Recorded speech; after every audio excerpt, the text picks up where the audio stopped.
should be played at high volume, preferably in a residential area.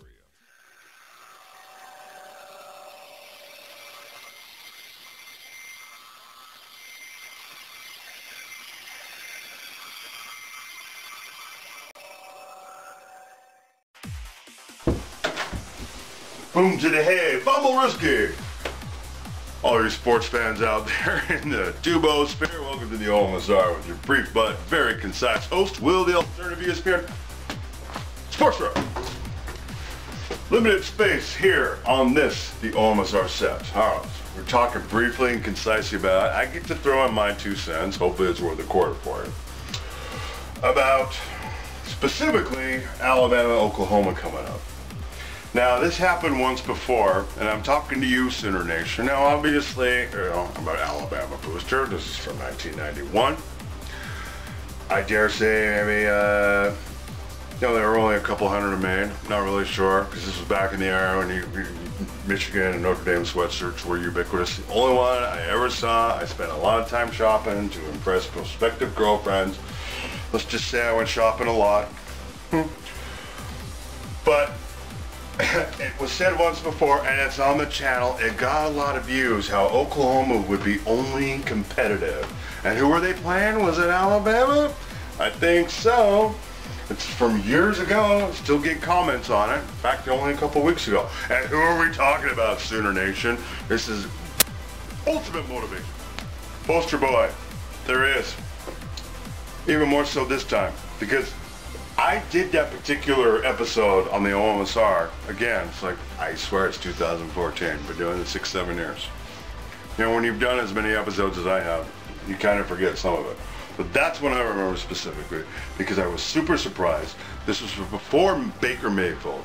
I'm sorry, I forget who the QB was. But there was that little lag time for 1 year, right, and then Baker Mayfield came along.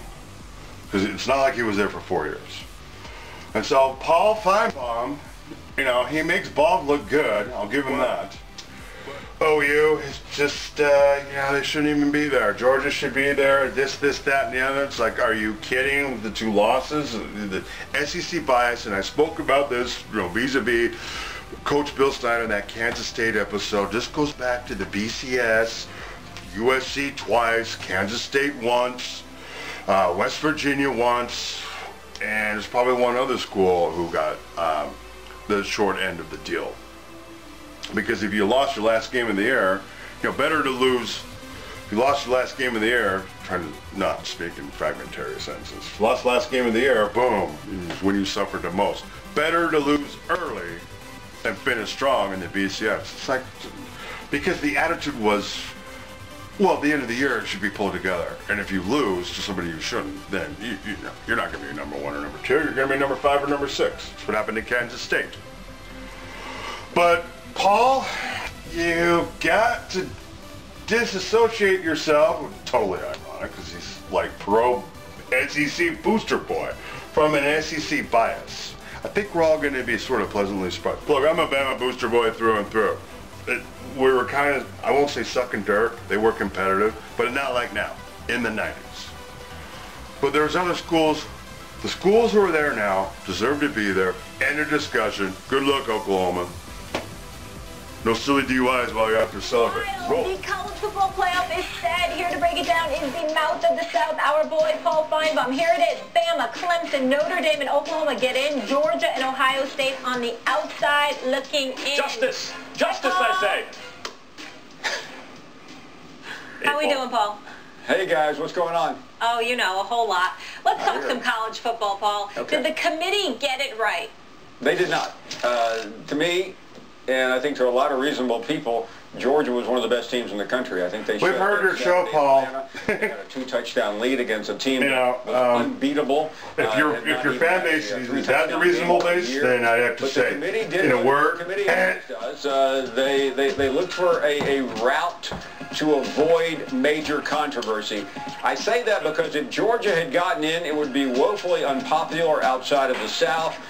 There would have been a hue and cry about expanding, about breaking up this perfect world that we currently live in, or they currently live in. So instead of looking at the best teams, they chose the path of least resistance, and they put Oklahoma in, which played a nondescript conference championship game, as most did, other than Alabama and Georgia. Paul Finebaum, what are you doing to me? We're buddies. You can't do this on national television. We're boys. We're teammates. You know, come on, man. We together. You can't do this. I can't support Georgia being up in there. 2 losses, a blowout loss to LSU. You haven't even won your conference with 2 losses, and you still get to the postseason. I thought you were going to say, no, they got it wrong, which I agreed with, because Ohio State should have been in there with their 1 loss, considering how they romped over Michigan. But Georgia with 2 losses, no division crown, no conference crown, and on top of it all, they blew a 14-point lead. Come on, Paul. Stephen A., get your blood pressure down, my friend. Here's the deal. What would have happened if Georgia had played Northwestern on Saturday, or Georgia had played Pittsburgh, or Georgia had played Texas? Georgia would have beaten all those teams. That's my point. It's not a fair analysis to say, hey, they have 2 losses, and all of a sudden that LSU loss, which, by the way, did not seem to bother this committee last week when they put Georgia as the number 4 team in the country over Oklahoma and Ohio State. So all of a sudden, Oklahoma beats Texas, which lost to Maryland in the first week of the season, and we're going to penalize Georgia for going up against the mighty Crimson Tide and playing an epic game? Paul, are you talking about the same Maryland team that dropped the pass in the end zone, or else they beat the same Ohio State team you're talking about? Like, we could do that forever. Yeah, my point is this. You're right. Theoretically, did Georgia, if you put me on a lie detector test, do I think they probably deserve to be in based on... Yes, but that's not the issue here, in fact. If they wanted to go, they could have won that game. The field goal kicker hits the field goal at the point where it really would have put the game out of reach, it seemed to me. He misses the field goal. That opens up the floodgates. There's a curious play call. All those things conspired to give them their 2nd loss. Now, the fact that they lose that game and they get the brakes beaten off of them earlier in the season by LSU, that's Georgia. You look at Oklahoma, it was a field goal loss in a rivalry game that they avenged by a lot. At a certain point, coulda, shoulda, woulda. How do you keep Oklahoma out? Well, listen, we're all splitting hairs here, Max, and my argument is flawed on surface, saying Georgia's best piece of work happens to be a loss against Alabama, but at some point you have to measure what are you worth. And this is where it comes down to it. I believe this should be the 4 best teams in the country. I don't care how the route is. I don't care what the path is. And the committee just did not want to set a precedent by putting a 2-loss team in without a conference championship. They were opening the door for expansion. They were giving people like Jim Delaney the opportunity to say, hey, we need to expand this. They don't want to expand it. Why they don't want to expand it, I don't know. You would agree that Georgia is one of the 4 best teams in the country. I feel that way. Yeah, I would. I feel that way. And Vegas is supporting it by saying Georgia would be a 3-point or 4-point favorite over everyone in this field but Alabama. Paul, except Clemson. Well, how about this question, Paul? Work with me here.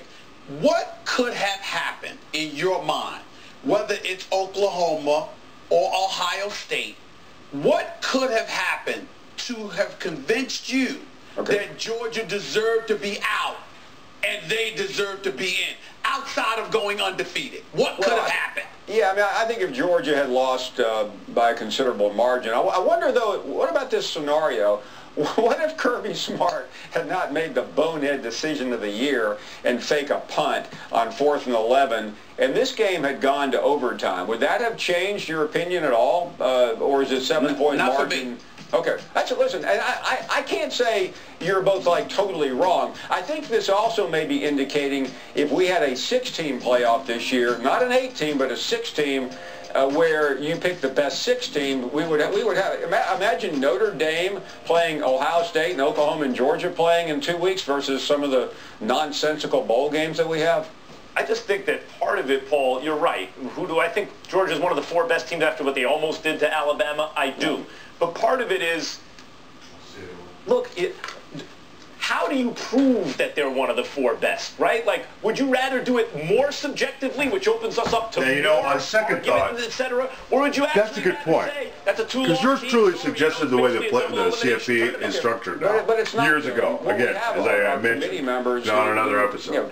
painstakingly go through let's make all it the 6, games. 2 play-in It games. comes down to the Why last not? weekend. I mean, everything is being Go into determined 8's too much. Saturday, the The 2 Heisman play-ins, that's and not a bad the idea. playoff. Listen, we have a flawed system. It's better than the old system, although if we had the old system, it would be Alabama and Clemson, and quite frankly, that's right.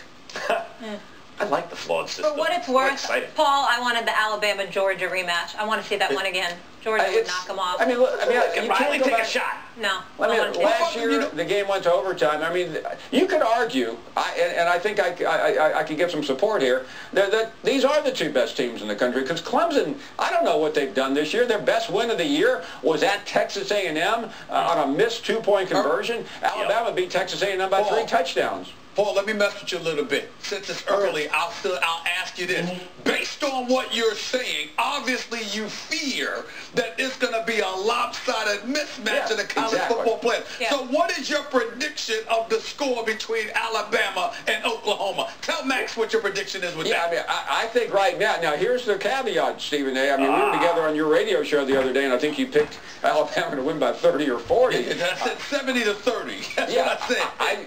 I would like to know the health of Tua before I go. Assuming he's healthy. Because Nick Saban said he needed 2 weeks. Assuming he's healthy, this game is going to be a rout.